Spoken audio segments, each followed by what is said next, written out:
Hello there. Welcome back to Vintage Story. Hope you're having a wonderful day. We are in a creative role at the moment because I am designing the door to Bag's End. I did go and watch the beginning of Lord of the Rings so that I know what the door looks like because that's important. One of the things I noticed was it is hinged on this side, which is going to make designing the door just a little bit more difficult. Right now, first off, right now I haven't decided what color exactly I'm going to stick with. It is green in the movie, but none of these greens are quite the right shade of green. And I tried blue also to see if any of them came out closer, but no cigar. These are the three that are closest. We've got maple that's been stained, aged that's been stained, and walnut that's been stained. And I think I'm going to go with the maple. It's the most vibrant of the three. Although in the movie, the green is much closer to the same green I used for our Christmas trees. Maybe slightly less.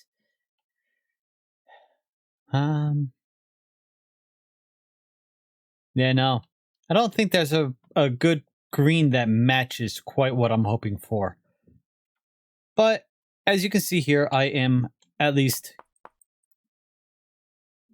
setting up the door. Now, as I said, the hinge is on this side. So when we're going to click the door open, which this one does not open right now, this is going to be our closed state. I'm going to need to have something like that over here. Obviously not this thick. Something like that sticking out the back so that when the door is opened, we'll have, well, the door in its open state. So that's going to take a little bit of work.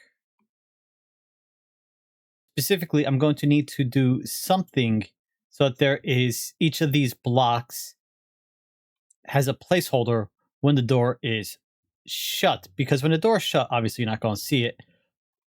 But I think it'll be easier if I actually show you what I'm trying to say.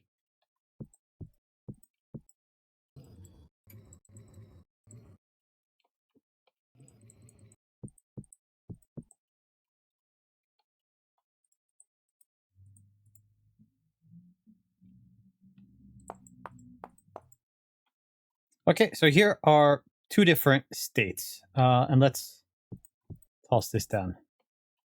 So if we go here, we want assign closed shape. We do that.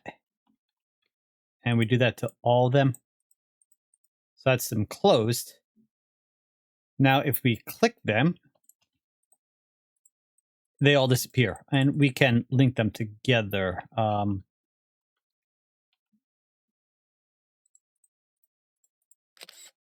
There we go.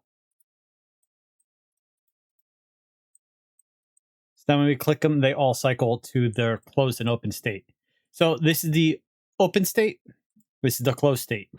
If we want it to go like this so that it hinges, we need to then take this, grab the open state, and apply it to that one and that one. So when we click it, that happens. All right, cool. But then there's nothing back here. So what we need to do is actually add more blocks back here.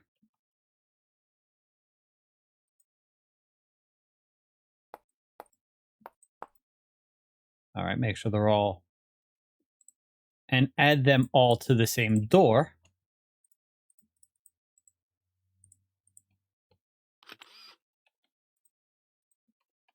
And these need a closed state that is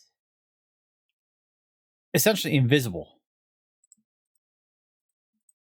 Can I just do that?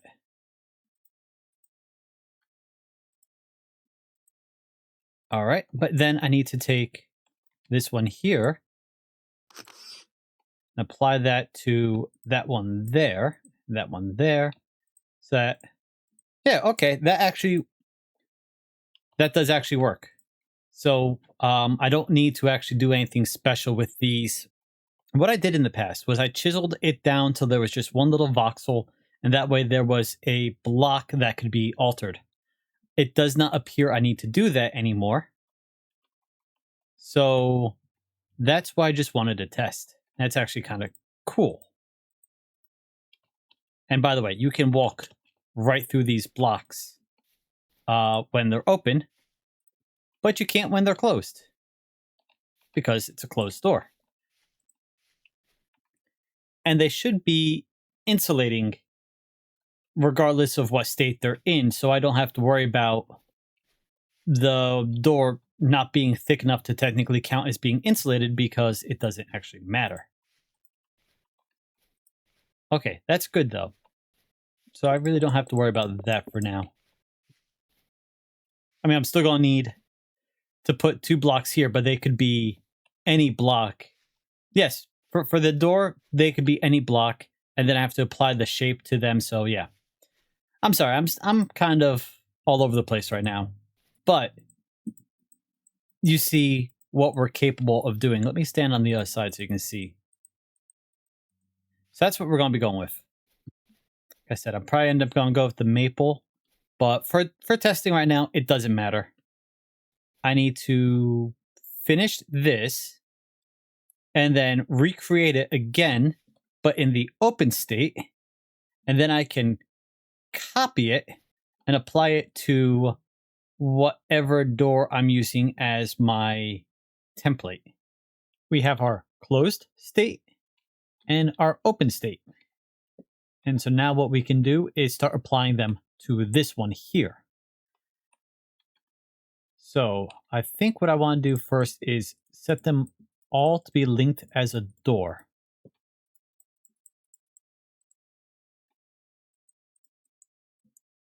Okay, let's try this again, because that didn't work. Let's grab close state.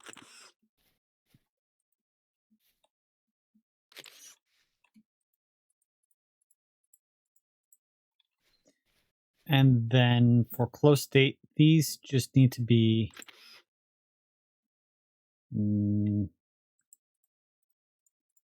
just like that, so they are visible in the close state. Okay. And then we come back over here and we grab open state.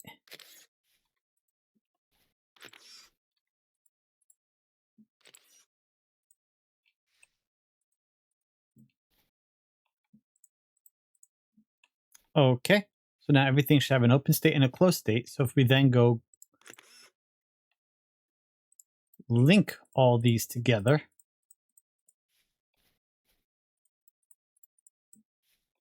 and apply that to the middle block.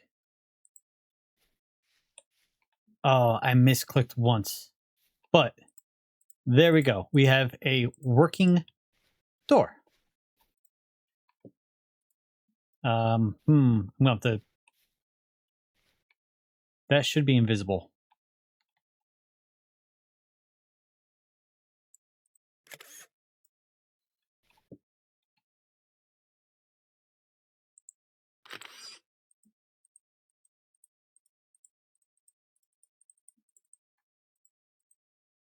There we go. So now when the door is closed, these blocks are invisible.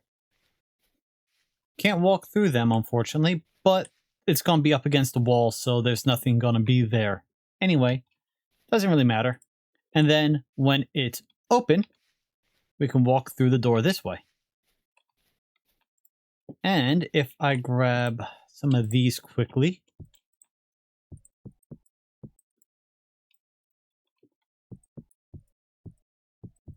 I'm going to test to make sure it actually does count as being an insulated room.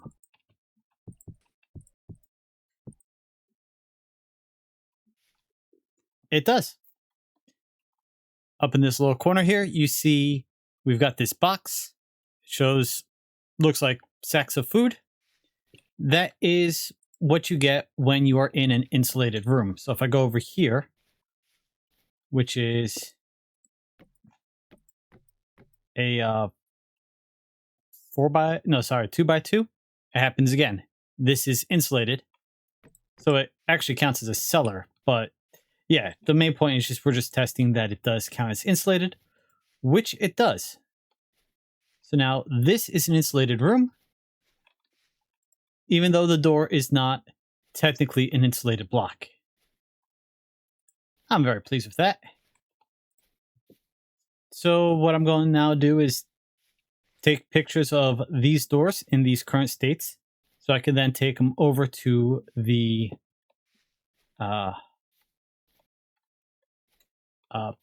multiplayer world and just copy paste them. Although I can't do that with the actual wood yet because I don't have the right blocks. But I can copy the shape over, and then, or at least for the templates.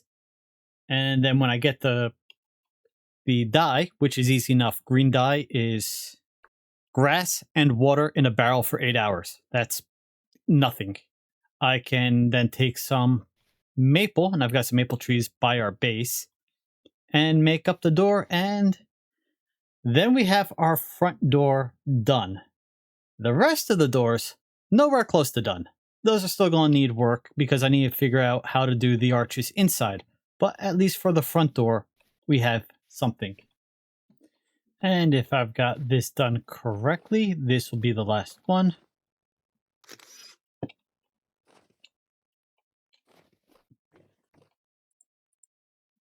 All right. And then let's close that.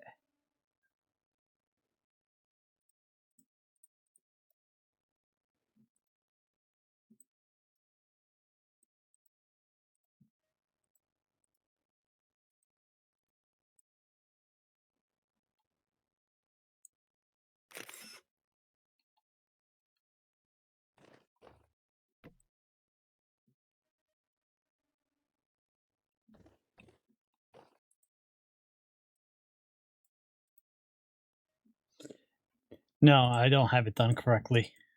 So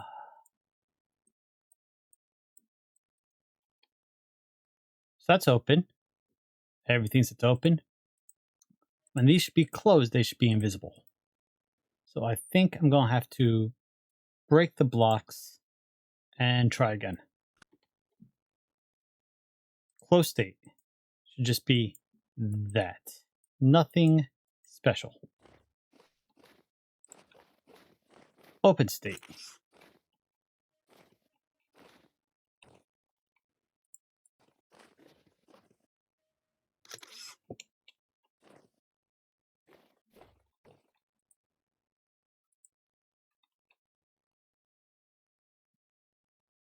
Okay, let's just link everything and maybe it'll work after I link it.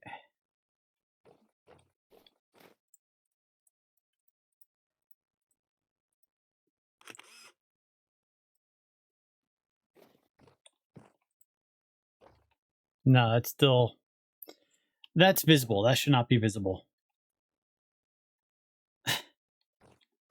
And that's not better, but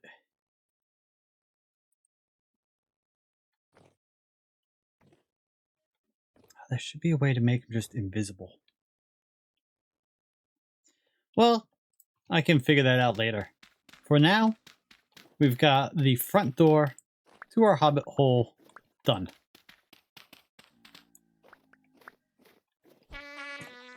Where did you come from? My gosh. I jumped. Let's see how it looks from a distance.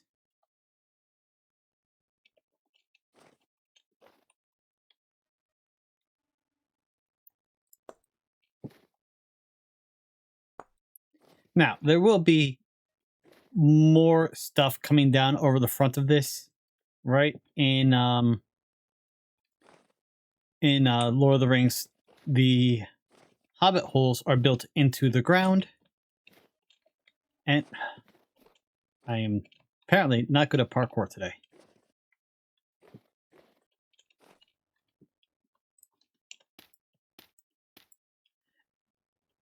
And so the roof will actually be mostly sod, but also have dirt and cob and other stuff coming down. So this will be camouflaged more. It's not going to be a flat surface. But we now have a working door, mostly. And now I can start adding in the supports that run up and along the sides. And then, of course, figuring out the doors from in here. And figuring out how to actually spawn-proof my house, because apparently I've failed to do it thus far.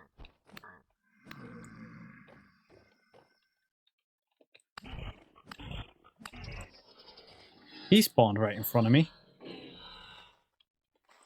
Okay, I don't know what's going on, but that is the 5th temporal gear I've gotten today.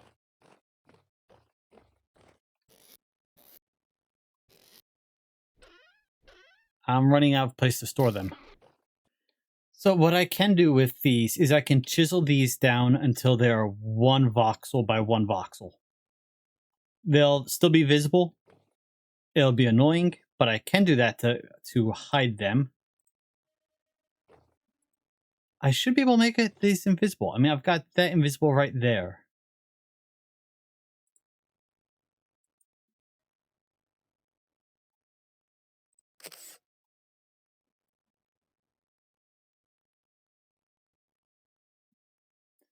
That worked. Okay. What I did was I took a picture of the block here in its open state as a closed state picture. And then I applied that to these, and now they're invisible. Still have a hitbox. But, I mean, it's behind the door. I'm not going to be, you know, brushing up against the back of the door here for anything. So it doesn't matter if I can't actually interact with those blocks. The point is, the door works. And you don't have visible blocks back here. It is just a little bit laggy, but it is doing, was it 12 blocks at once? That's it's a decent amount, so I'm not too worried about it. And it's, yeah, I'm not worried about it. Anyway, there we go. Finally got the door on our house. I just hope no one decides to break anything on me. These I'm going to keep around. I mean, they're not going to stay here. I'm going to have a room specifically where I put all my blocks from chiseling. Like over here is going to be our greenhouse. And over here is going to be our pantry. So back over here, I might just have a chisel workshop.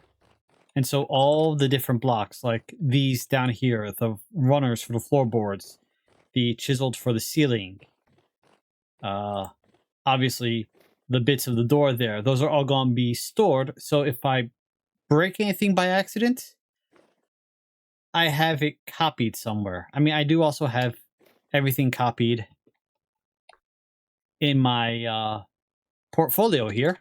If I do Hobbit door, you see I've got Hobbit door open and closed states all saved, so I can pull them up whenever I need to again. But yeah, I'm just going to keep hard copies around also. Doesn't look like I got much done today, but I have been at this for about 4 hours. Just playing with getting a door done. So I think I might call it here for today. That, and I'm also still tired. I got sick over Christmas. Yay! So, thank you for joining me today. I hope you've all had a wonderful day. Thank you to my channel members for your support, and I'll see you next time. Later.